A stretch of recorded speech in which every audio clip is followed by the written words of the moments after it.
Hoje eu vou falar sobre 10 ações e vou trazer a avaliação dos nossos analistas para vocês entenderem se essas ações são baratas ou não. Então, se vocês querem saber, confiram o vídeo porque é sobre isso que eu vou falar. Olá, tudo bem? Meu nome é Thiago Prux, eu sou um dos sócios da Capitalizo, que é uma empresa de análise e recomendações de investimentos, e como é tradicional, às sextas vamos falar sobre barganhas da bolsa, vamos comentar sobre aqueles ativos que são baratos ou não, sempre na ideia da gente garimpar ações baratas para acompanhar. Deixo claro o convite para quem não é inscrito se inscrever no canal, para quem gostar do vídeo, dá um like e compartilhar, e não esqueça de deixar aqui nos comentários as ações que vocês queiram que nós comentemos na semana que vem, já que basicamente o que a gente faz é comentar aquelas mais pedidas, e que, como hoje são muitas ações, a gente vai trazer só alguns destaques delas, tá? Vamos começar aqui com o Trisul, né, pessoal, que hoje tem um PL na casa de 11 vezes e opera abaixo do valor patrimonial. Lembrando, né, pessoal, que ninguém vai utilizar esses indicadores de maneira isolada. É bastante interessante também usar a projeção desses indicadores, mas eles são bastante utilizados aí pelo mercado. A Trisul a gente gosta bastante, apesar de ser um setor bem agressivo, cíclico, talvez o setor mais cíclico da bolsa é o setor de construção.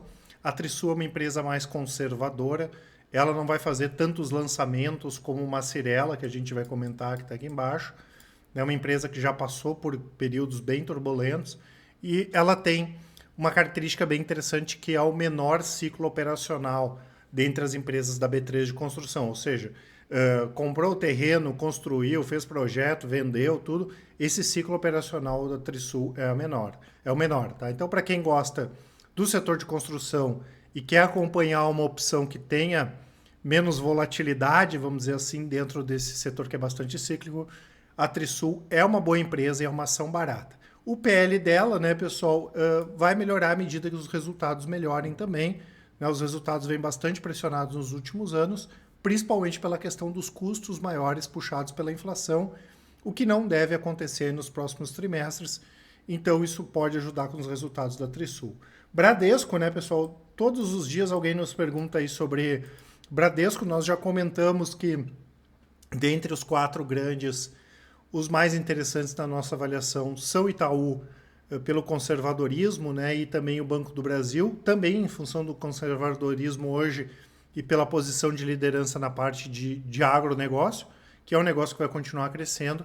E hoje, no setor, né, pessoal, a nossa ação menos preferida, vamos dizer assim, entre os grandes bancos é justamente o Bradesco, principalmente em função do que vem acontecendo nos últimos trimestres. E aqui ninguém está falando que o Bradesco vai quebrar, não é nada disso, né? Isso aí é exagero, mas sim porque o Bradesco literalmente emprestou mais dinheiro do que deveria, né?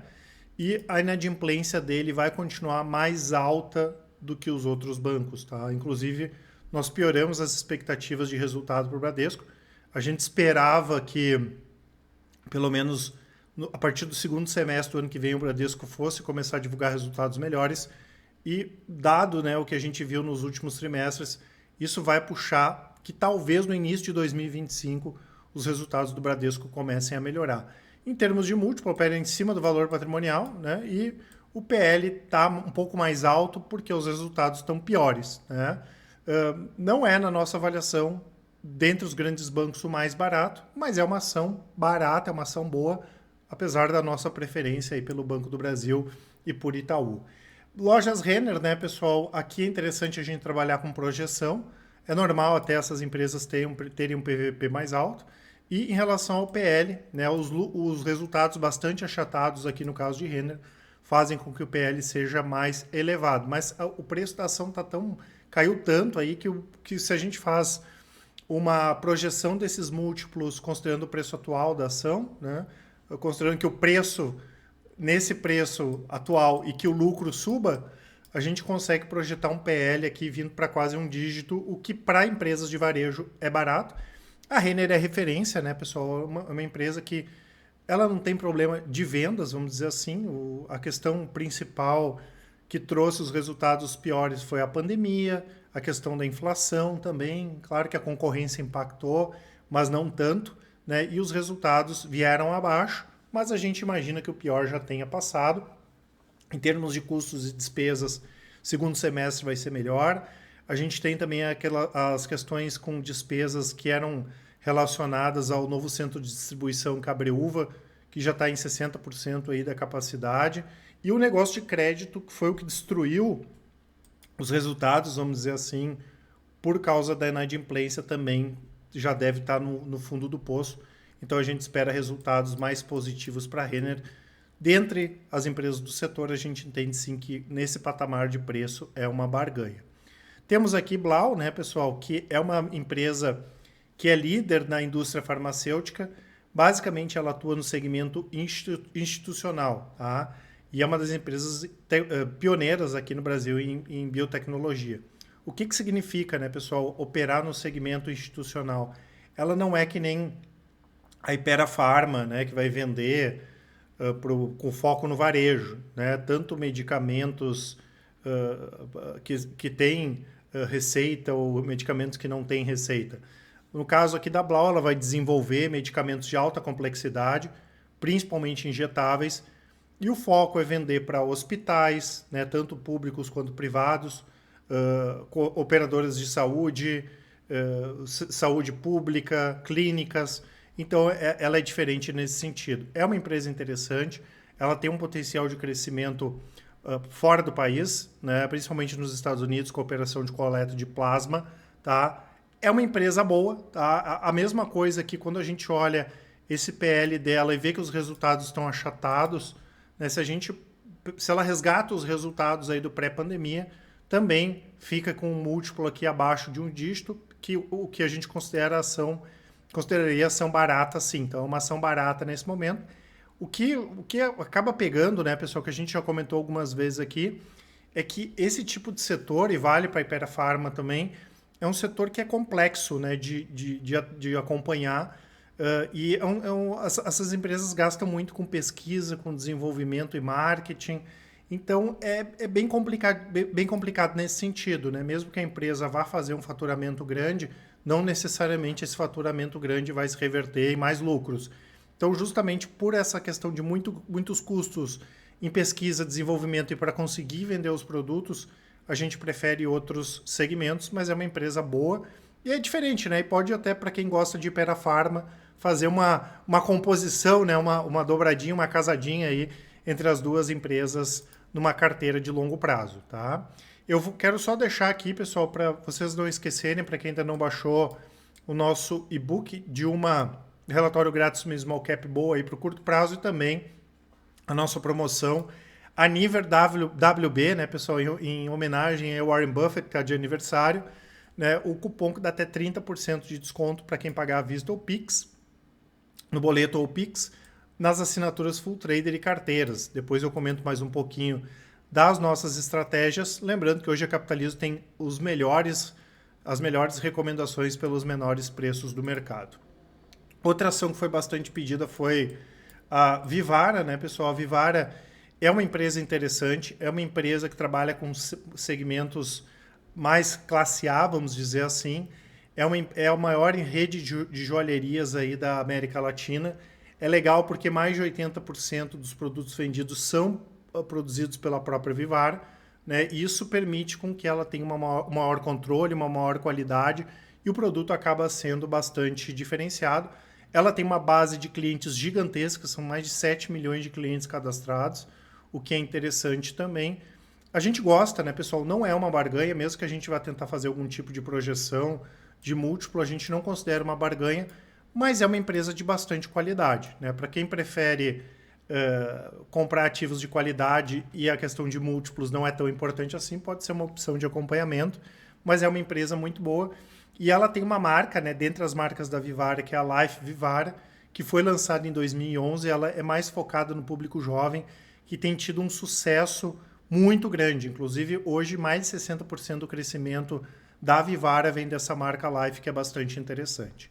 Temos aqui Brasil Foods, né, pessoal, que em termos de múltiplo nós temos um PL negativo, porque ela está dando prejuízo, um PVP de 1,7, né? Claro que daqui a pouco ela dá um pouquinho de lucro, né? Ou mesmo se a gente faça uma projeção, pode não ser um PL tão alto assim, mas nós ainda temos alguns receios aqui em relação ao Brasil Foods, né? Os problemas da Brasil Foods, na verdade, começaram desde que a empresa Perdigão juntou com a Sadia. Eu já comentei aqui algumas vezes que foi uma das primeiras empresas que a gente recomendou venda quando nós fundamos a Capitalizo, ali em meados de 2017 e 2018, porque era só tempestade perfeita, né? Só coisa ruim acontecendo. A empresa se endividou demais e recentemente nós tivemos a entrada da Marfrig. A empresa fez mais emissão de ações, fez um aumento de capital e ela vem diminuindo bastante a alavancagem. É uma empresa que tem produtos interessantes, tem mercado, né? Apesar da gente preferir proteína bovina do que o frango, né? Pela maior capacidade de repasse na carne bovina. Inclusive, esses dias eu fiz um vídeo falando da Minerva e falei sobre isso, né? O milho tá num período aí de baixo, que acaba sendo interessante, né? Que é o principal insumo para a ração, vamos dizer assim, dos frangos, né? Tem a parte de processados, tem a parte suíno, né? E eles exportam bastante aí para o Oriente Médio, que é um mercado que compra muito, tá? A gente não entende bem como vai funcionar e os objetivos de Marfrig para a compra de Brasil Foods. Vão tentar comprar empresas, será que o CAD aprova, não aprova? Mas é inegável, né, que com esse movimento aí de desalavancagem, com essa emissão de ações e esse aumento de capital, fortalece toda a estrutura de capital de Brasil Foods, né? Então a gente fica menos negativo, vamos dizer assim, menos pessimista. É uma ação barata, sim, mas a gente entende que dentro do setor de alimentos e bebidas tem alternativas mais interessantes. Esperamos que a empresa se recupere, como eu falei, mas ainda estamos um pouco céticos. Temos aqui Viver, que também é outra empresa bastante pedida, tá, pessoal? A Viver, para a gente, é muito arriscada, é uma ação que é uma falsa barganha, uma falsa ação barata, né? Por quê, pessoal? Porque, e como eu comento sempre, né? A gente respeita quem trabalha nas empresas, né? Quem gosta dessas ações, mas se a gente olhar aí de 2010 para cá, ela perdeu 85% da receita. Ela trabalha no setor aí de construção civil. E se a gente já tem que ter cuidado, né, para comprar uma empresa como a Trisul, que já é bem consolidada e já tem muito risco porque o setor de construção é muito cíclico, imagina uma empresa como a Viver, né, que não fechou as portas aí por muito pouco, né? Nos últimos 12 meses ela faturou 111 milhões, teve prejuízo de 63, tá? Queimando caixa doidado. É muito arriscado, tá, pessoal? Esse tipo de ativo para o longo prazo aqui a gente não recomenda. E mesmo que tenha múltiplos baratos, o que nem é o caso aqui da Viver, porque ela tem um patrimônio líquido muito pequeno por causa dos prejuízos acumulados, a gente coloca daí como uma falsa barganha, não acha interessante em função da nossa avaliação de que o risco é bem maior que a oportunidade aqui de retorno. Porque é muito difícil, né, pessoal? Uma empresa conseguir se reestruturar, ainda mais uma empresa que é como um avião que quase bate no chão para conseguir voltar a voar, para remeter, é bem complicado. Então a gente não gosta desse tipo de ativo aqui, pensando numa visão fundamentalista de longo prazo. Muita gente perguntando sobre a Sequoia também. A Sequoia, eu fiz até um vídeo, acho que uma semana passada ou retrasada, falando que muita gente perguntando se ela poderia dar uma pipocada, dar uma subida, né? Eu comentei que sim, tá? Mas que não era um ativo que a gente achava muito interessante, né? Primeiro porque o segmento dela, que basicamente é de logística para e-commerce, a gente não conseguiu encontrar empresas que fossem crescer, né? Que cresceram e conseguiram aumentar a margem. Imagina se a inflação pegou outras empresas, imagina uma que tem margens baixas, né? Combustível aumentou, tudo aumentou. É um negócio que tem margens muito ajustadas, então a gente prefere ficar longe, né? Isso eu já comentei algumas vezes, mesmo que tenha um potencial interessante. E aí, né, pessoal, tem duas questões que eu comentei que poderiam fazer com que a ação valorizasse, né? Primeiro, a possibilidade de venda da empresa, poderia uma JSL da vida comprar a companhia. A gente sabe, né, com aquelas conversas de corredor, que foi feita oferta pela empresa, só que eles acabaram não aceitando. Isso poderia, já que alguém que comprasse faria uma oferta com o valor das ações acima do que está hoje, poderia subir no curto prazo. E além disso, como eles já estão ali na corda bamba, eles poderiam ter que fazer algum tipo de venda de ativo, alguma coisa assim para se reestruturar, e cada vez está mais na parede, né? Porque essa semana a S&P rebaixou o rating da Sequoia de A para CC, né? E isso aqui aumenta, e eles fizeram isso porque eles entendem que tem grandes chances aí de algum cenário de inadimplência. Sequoia tem, por exemplo, debentures, né, vencendo aí nos pagamentos de juros de debenture. Tem algumas questões nesse sentido. Então, a própria classificadora de risco rebaixou. Então, urge, né? É urgente que a empresa faça alguma coisa, ou que venda a empresa, ou vai conseguir dinheiro de algum lado, ou venda algum ativo, né? O que poderia fazer com que a ação valorizasse. Também eu comentei nesse vídeo que é muito arriscado, e mesmo que tenha múltiplos baixos, né?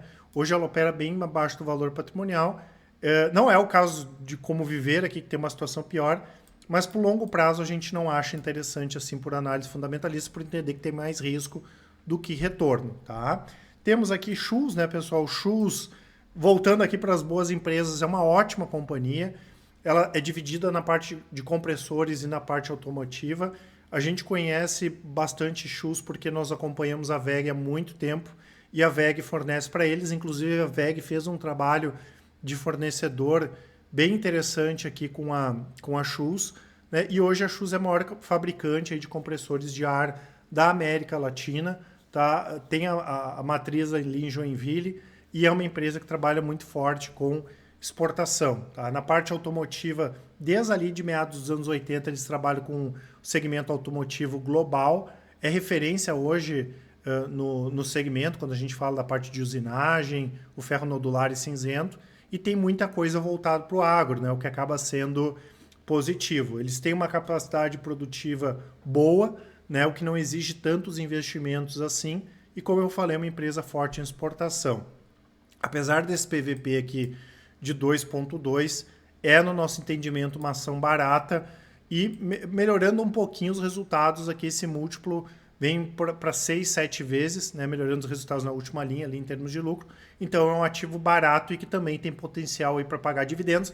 E a gente já comentou, né, pessoal, o setor metal mecânico no Brasil, se a gente for falar, desde Home, Metal Leve, OSP, várias empresas, é um segmento muito barato e de ótimas companhias, e a maioria delas atuando aí no mundo todo, que é interessante. E a Cyrela, né, pessoal? A Cyrela talvez seja hoje a mais tradicional empresa de construção. Ela tem outras companhias que também têm ações na bolsa, como a Lave, que é de médio e alto padrão. Tem a Planiplano, que é econômico. Tem Cury, que é econômico também. Empresas que vêm divulgando resultados muito bons, mais focadas nessa questão aí de Minha Casa Minha Vida. Tem a Cima, que não tem ainda ações na bolsa. E a própria Cyrela, que é mais focada em médio e alto padrão, que é uma empresa muito boa, muito conservadora. E esses múltiplos são muito baixos, tá? Também aqui fazendo uma projeção da melhora dos resultados, minimamente o que melhorar o resultado com queda de custos, já que a inflação vem mais baixa, né? A gente vai ter um PL na casa de 7, 8 vezes, que para uma empresa de construção civil, mesmo com a alta recente das ações, é muito baixo. Lembrando que quando essas empresas estão na parte boa do ciclo, que é o que a gente espera entrar agora com a possibilidade do juro cair, com a inflação ficar mais acomodada, as empresas crescem demais e elas também pagam bons dividendos, né? Então não vai ser surpresa, né, para quem nos acompanha aqui ver quando essas empresas, se acontecer, né, o ciclo ficar bom nesse sentido, de ver várias dessas empresas de construção, incluindo aqui a Cyrela, também entre as maiores pagadoras de dividendos, tá certo? Então consideramos sim outra empresa barata e interessante para acompanhar a Cyrela. Como sempre, pessoal, vou deixar aqui na descrição as nossas assinaturas. A parte de resultados aqui, eu lembro que nós temos as estratégias de longo prazo, que com 10 minutos por mês vocês conseguem acompanhar, as de médio e curto prazo, 10 minutos por dia. Quero olhar lá a carteira de dividendos na Capitalizo, vai ter o vídeo, os resultados. Vocês podem conferir que hoje a Capitalizo tem os melhores resultados no mercado, tudo é feito de maneira independente, transparente, e temos também o melhor atendimento. Se alguém quiser falar com a gente, quiser testar o atendimento, ou então tirar suas dúvidas e entender como a Capitalizo pode ajudar nos seus investimentos, manda um e-mail para contato@capitalizo.com.br. Quem preferir pode nos chamar no WhatsApp. É só deixar um áudio, uma mensagem que com certeza o pessoal do atendimento vai auxiliar a todos. Um grande abraço e ótimos investimentos. Até mais!